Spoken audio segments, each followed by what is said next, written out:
अहवाल देखील सादर केलेला आहे आणि त्यावर त्यांनी समाधान व्यक्त केलेलं आहे।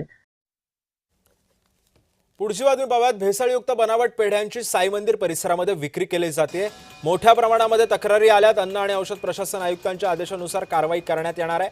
भेसळीच्या संशयावरून जवळपास 600 किलोहून अधिक पेढे नष्ट करण्यात आलेले आहेत। चांगल्या दर्जाचे पेढे भाविकांना मिळतील यासाठी प्रशासन आता सतर्क राहील। एफडीए अधिकाऱ्यांनी ही ग्वाही दिली आहे। स्थानिक प्रशासन, पोलीस प्रशासन, वजन व मापे नियंत्रक अधिकारी आणि अन्न औषध प्रशासन या सर्वांच्यावर संयुक्त कारवाई घेण्यात आलेली आहे। सर्व ठिकाणाहून आस्थापनांमधून, शॉप्स मधून आणि पेढ्यांच्या कारखान्यामधून पेढ्यांचे सॅम्पल घेण्यात आलेले आहे आणि भेसळीच्या संशयावरून पेढे जप्त करून ते नष्ट करण्यात आलेले आहेत।